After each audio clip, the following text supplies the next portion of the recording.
name is Vicki Crowley. I'm a visual artist and I have written a memoir called Beyond the Ghibli. In a sense, it tracks a journey through the first 30 years of my life before I came to live in Ireland with my husband and children. I'm going to read you a few extracts now. And where do I start? I suppose I'll start somewhere towards the beginning.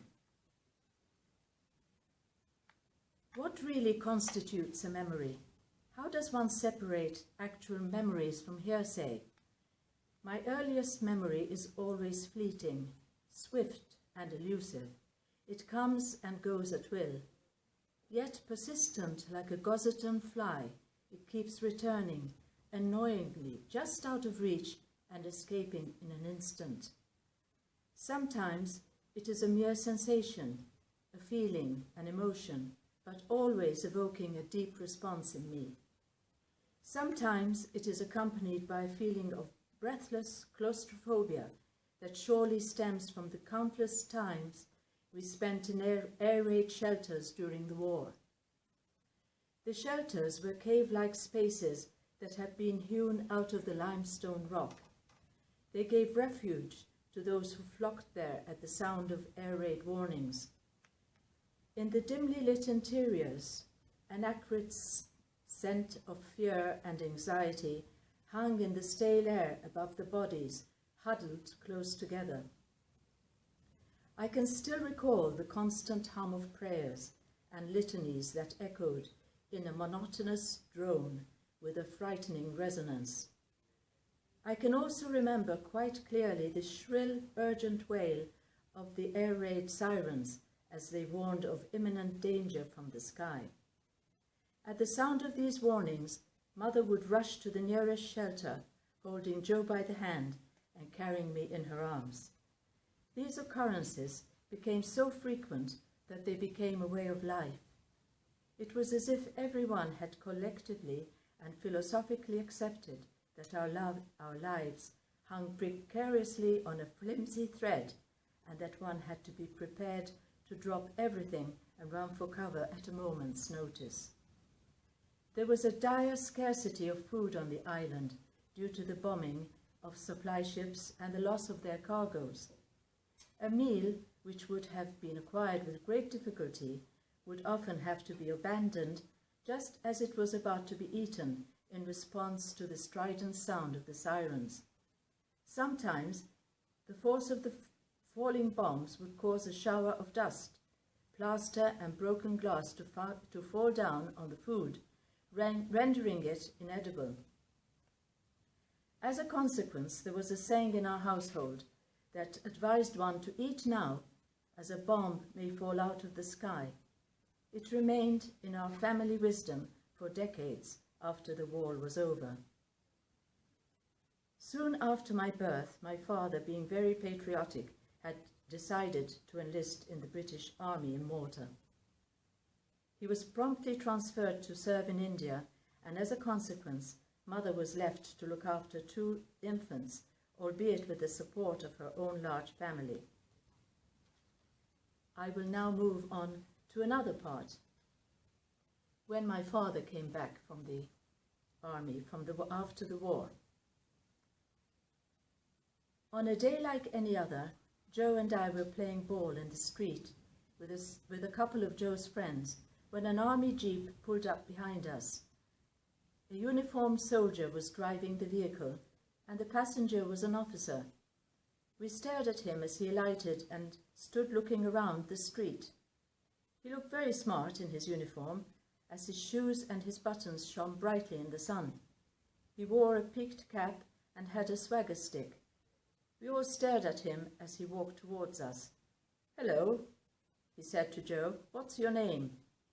"Joseph Schwireb," he answered politely, to which the officer said, returning to me, "Then you must be Victoria." I nodded shyly. "Where is your mother?" he asked Joe, and my brother told him she was at home, and when he asked us to show him the way there, we obliged in silence. It was our father back from India. There was such excitement. My mother cried and hugged him almost shyly. Nellie cried in sympathy in the background, and we children looked on, not knowing what to do. This was what we had been waiting for all our lives, it seemed. It had finally happened. Father was back.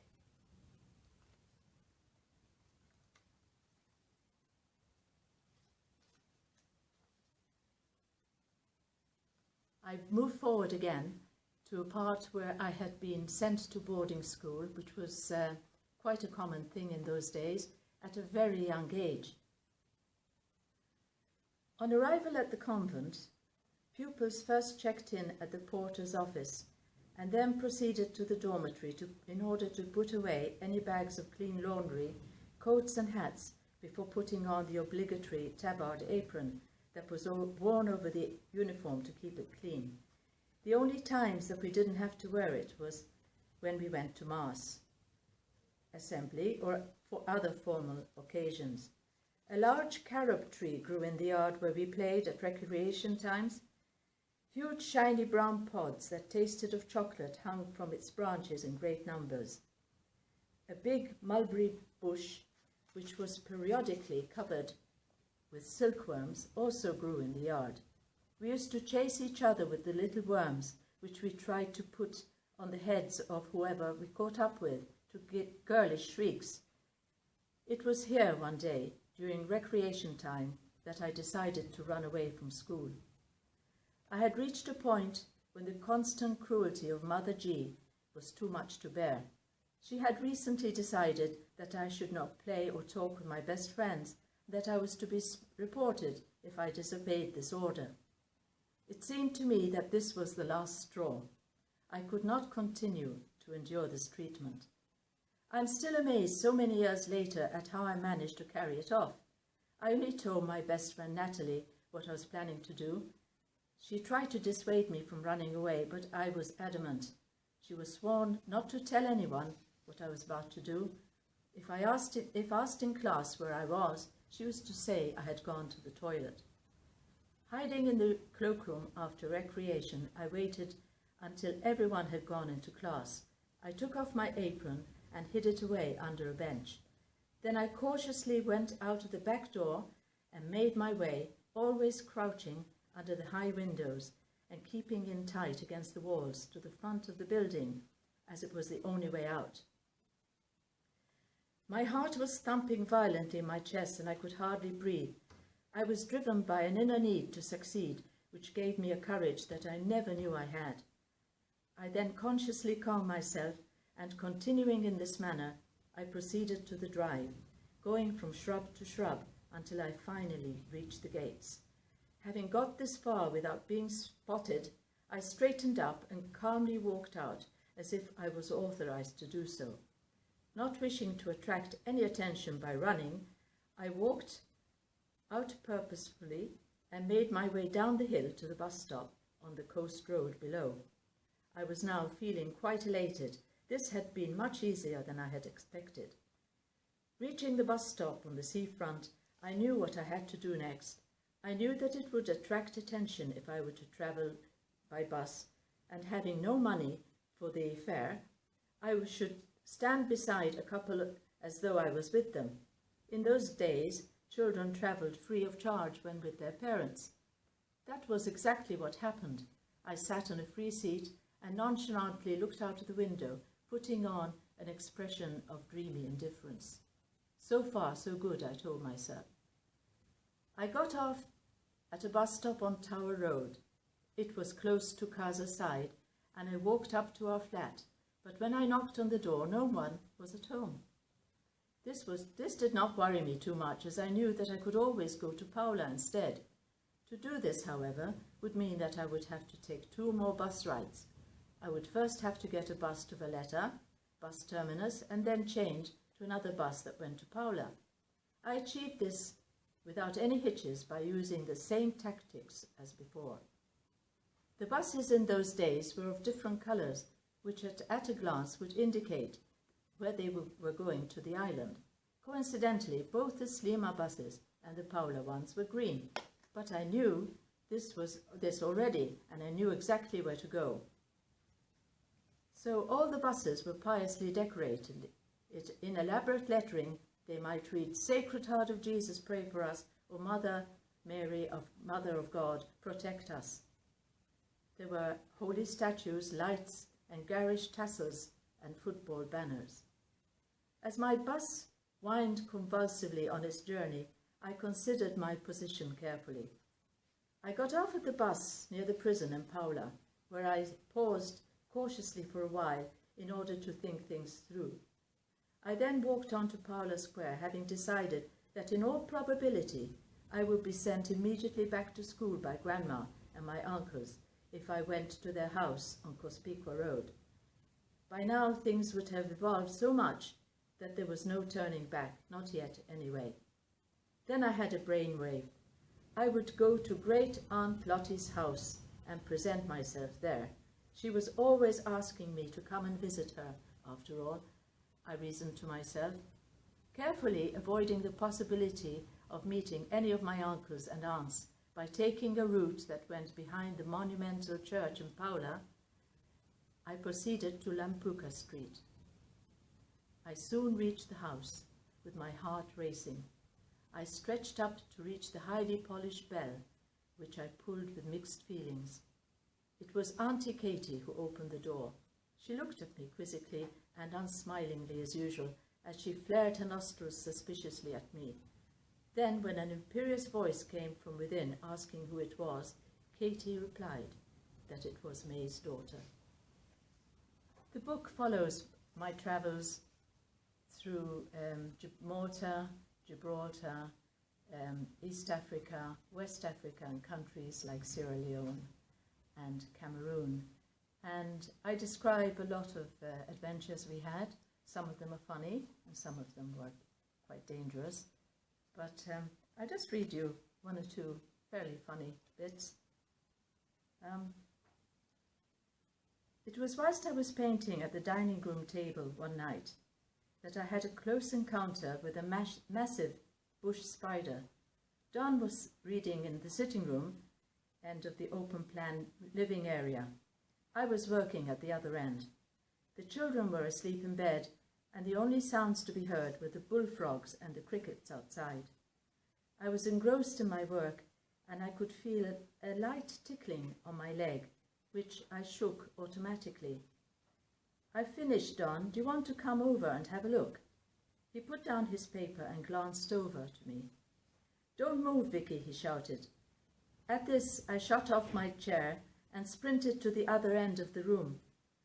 When I saw the huge, hairy bush spider that had just been on my leg, I began to scream hysterically.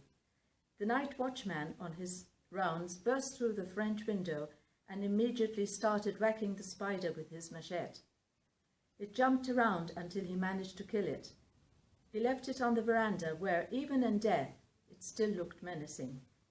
The next morning we told the children about the spider, and when they ran out to see it for themselves, there was nothing left of it but a scattering of black hairs. It had been eaten by ants during the night. There was, of course, no barber in the place. One day I asked Morlai, the houseboy, what he thought of Mark's hair, which, being curly, had almost grown into an afro style. "It is wonderful, madame," he replied with deep admiration. I had expected him to agree with me that Mark urgently needed a haircut. There was nothing for it.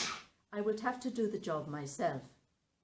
I had cut hair before, and I felt confident enough to go ahead with it. When I finished, we all agreed that it was a job well done. Well, that prompted me to offer Don the same service, but he declined offhand.